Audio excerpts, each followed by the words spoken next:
What you're saying, you would say that the UK setting a target of 2050 for net zero is a good thing to do, and that Scotland setting a target for 2045 is also a good thing to do. What do you say to those who argue that the UK can't fix climate change on its own because of bigger emitters like China? So why try? Why should we do these things? Well, that is a very dismal and pessimistic view of life. To go through and say, oh, well, we're not going to bother, when you can actually, when you've done the arguments, you've explained the argument that it is absolutely essential that it should be done. Essential, if we are going to avoid massive social unrest, apart from anything else, massive destructions of all sorts of systems. And we say, oh, well, yes, it's going to happen, so we'll wash our hands of it. We have the nations of the world in COP21 have mapped out in detail a practical way of dealing with this, and thank goodness have carried the rest of the nations, all the contributors agreed to do it. It's going to be difficult, but to say it's difficult, therefore we won't try, is simply not acceptable. Okay, thank you. Thank you very much. Mark Borser. So David, I want to follow on the points that Vernon Coker made, really, which is the impact on our prosperity of the changes that you're arguing we should make. We're the business committee as well as being the energy committee, and so we're very interested in the competitiveness and the ability of British industry and British manufacturers to create the jobs and the prosperity that this country needs. Do you think that we've got contradictory objectives here if we want to increase prosperity at the same time as deal with the issue affecting our climate? There are also huge opportunities of development, huge opportunities of getting things right and benefiting as a consequence. And I have been speaking recently with various in Gestalt, for example, and with the international financial bodies. And it's clear to them that actually this is an opportunity to get things right. This is an opportunity to make big profits. This is an opportunity in which to innovate new systems. And if we're ahead of the game, we will benefit as a consequence. And do people understand the lifestyle changes that they need to make? Let's take air travel, for example. I mean, aerospace is a big and important industry in the UK. We're expanding our airports. But do you think people are willing and ready to reduce the number of flights they make, for example, in order to achieve the changes that we're arguing for? Well, they won't. Can't believe they will just be happily say, "Oh, I don't care. I'm just going ahead."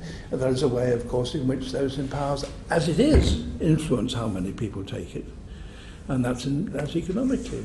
I mean, you adjust the price to the various restrictions that you have. So you would argue that air travel should become more expensive, Sir David? I think that. One way of reducing these things is to count the cost of what it is that the air travel costs in real terms, in terms of the environment. And if you cost that, you would see that the tickets are extraordinarily cheap. And should we reduce people's expectation of being able to make a couple of flights every year to Spain or France or on holiday? Do you think we should restrict that in some way? I don't know how you would restrict it other than economically. And is that not going to affect those who are less able to pay? Is there an equality issue here? Are you happy with that? I'm afraid that is the case. And are people guilty of tokenism? I mean, we're talking, for example, people will make an effort to use less plastic, but is that really going to have a significant impact on changing our climate? Are people just going to, or maybe say, well, I'll take one less overseas holiday than I might do? Do people really understand the changes that they will have to make in their lifestyle? I don't know the answer to that, but I don't know how else you would actually transfer it into practical business, into practical life, except by putting that. I mean, you put the economic factor into it. Of course, it would be nice to think that we were also putting the theoretical argument which you've outlined, which is that we shouldn't be all travelling. I mean, I certainly worry that the job I do involves me travelling. I have travelled by air only too frequently in the last 6 months alone in order to make programmes. Some of them programmes about the very subject that we're talking about, which is, I dare say, a paradox. But certainly we're going to have to, of course, the long-term solution is that you work out a way of powering aeroplanes electrically, and that's already practical. And if you can actually translate that so that air transport becomes non-polluting, then that's the way out, and we're back in a tolerable circumstance. Okay, and if people do have to change their lifestyles, and it involves them being perhaps slightly less well off, perhaps enjoying their life slightly less because they're not able to travel as much, do you think there's a backlash? I mean, you spoke very convincingly about the change in attitude of young people. Do you think that, I mean, as politicians, we are rewarded for economic growth, for helping people be better off, and you're arguing that we should be looking to restrict that in some way. Is there a danger of... I'm arguing that unless we do restrict it to some degree, they're going to have a much bigger and more serious collapse. Thank you, Chair. Thank you. Albert Owen. Thank you very much. Oh, sorry, Stephen Kerr, do you want to I come in? want to follow up there, so David, on what Mark Bawsey said, because one of the concerns I've got is that there's such a low level of engagement at a practical level in terms of what lifestyle changes will be asked of people, that when there's a dawning realisation of what these changes might mean in terms of lifestyle, that there will be a negative reaction. Does that concern you? And what message would you give to government in terms of engaging with people at the practical level of what lifestyle changes are necessary? Well, certainly. And so what you're really the problem you're opening now is a very serious one. If the world climate change goes on as it is, we are going to be facing huge problems with immigration. Large parts of Africa will become even less inhabitable than they are now. There's going to be major upsets in the balance between our national boundaries. And what President Trump is doing about Mexico, and indeed what the rest of Europe is doing about people coming from Africa now, those kind of problems are going to grow inexorably, and we're going to have to decide what we're going to do about it. And I don't pretend I know the answer to that, but I don't. That's for the future, but that's going to happen. But you think that government should engage with people more widely to illustrate what these lifestyle changes that will be necessary on our part in relation to these changes? I think that an awareness of what the problems are inevitably a part of the arguments that are about restricting temperature rise. Yeah. And I think the more micro level these lifestyle changes are as things stand, the more the public will embrace them. Let us hope. I mean, one can only hope that the answer to problems is understanding and not ignorance.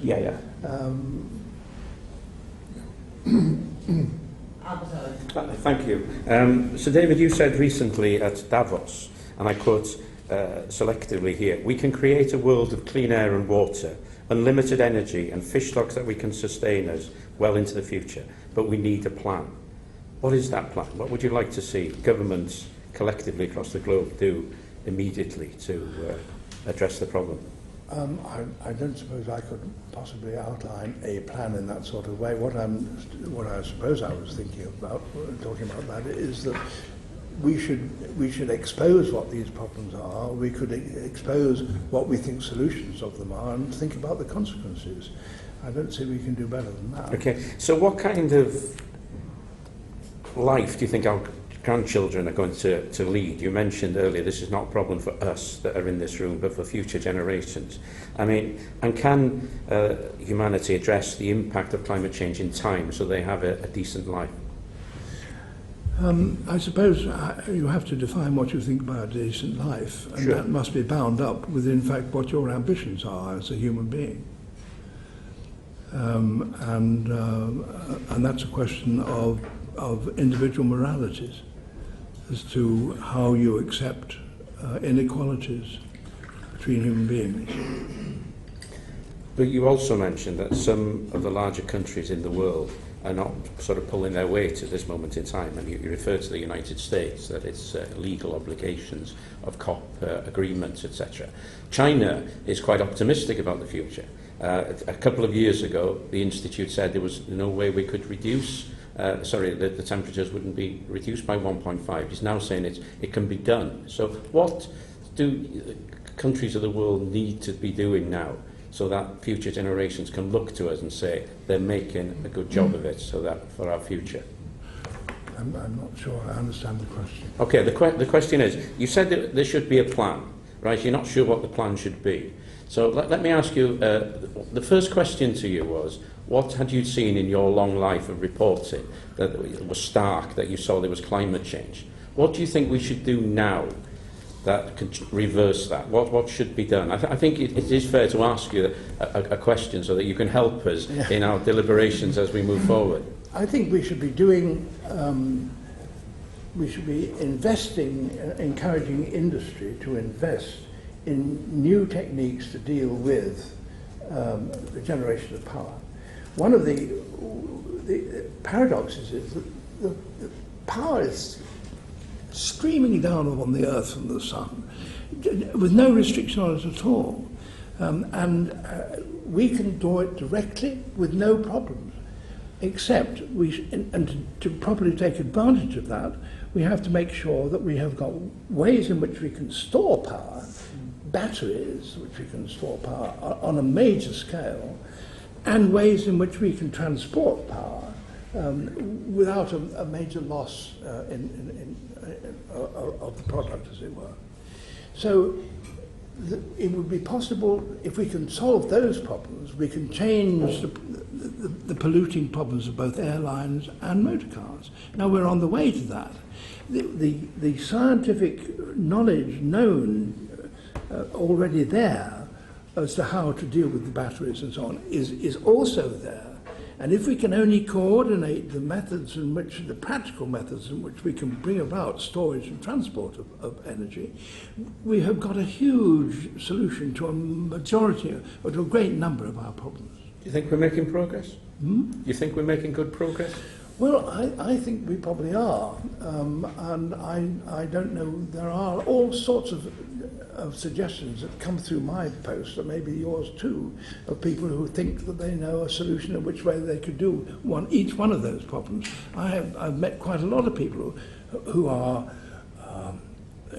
absolutely certain that they know how they could actually store energy, for example. Now, I'm not a physicist, I'm not an industrialist, I'm not an economist, so I don't know what stands in their way. I don't know where the hitches are. But there are people who understand that, and I just hope they're getting on with it. Finally, we, in an earlier exchange, talked about CFCs in the 1980s, and there was a solution to that. Do you think the world now understands climate change and we can find a solution? I want to finish my question on a line of optimism. I don't know about the world. Generalizations of that scale is beyond me, I'm afraid. Even I don't really understand our society. How do I know what people in the height and all corners of this British society are thinking? I don't know. And I suspect none of us do. But all we can go on is talking about what we think are the sensible solutions to the problems that we also ought to recognise. Young people, and there's many sitting behind you here, have given us hope as well. Absolutely. I mean, some of these protesters, school strikes, etc., has given us hope. The idealism of youth is something that should be treasured and respected, and let us hope they maintain it into their adult life. Thank you. Stephen Kerr and then Vernon Coker. Just building on what Albert was saying, I think what we're really trying to ascertain from you is, are you optimistic that we're going to be able to crack this problem of climate change? Do you know, I have no idea what the future holds. I see no future in being pessimistic, because that leads you to say, then to hell with it. Why should I care? And I believe that way disaster lies. So I feel an obligation. It's the only way you can get up in the morning is to believe that actually we can do something about it. And I suppose I think we can. Whether that is optimistic or not, I don't know, and whether in fact it's going to produce a result or not, I don't know. But that's the only way I can operate, that I have to get up in the morning and say, something has got to be done, and I will do my best to bring that about. Thank you. Vernon Coker? Thank you, Chair. Just to finish on this, this optimism, Melissa, I wanted to add a question, not sure, but Peter Kyle and I were just talking about the fact, Sir David, that to our committee, you've drawn the youngest audience that we've ever had. And the serious point to it is the fact that you, as somebody who's worked for decades in this area, the optimism must be that you've inspired a young generation. I mean, they're impacting behind you.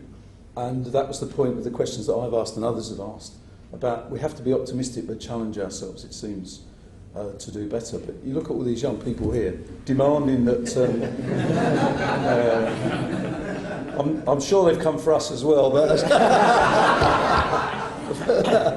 no. It is their world that we're playing. It is their futures that are in our hands. And if these places around here, there, don't inspire you to do that, I don't know what will.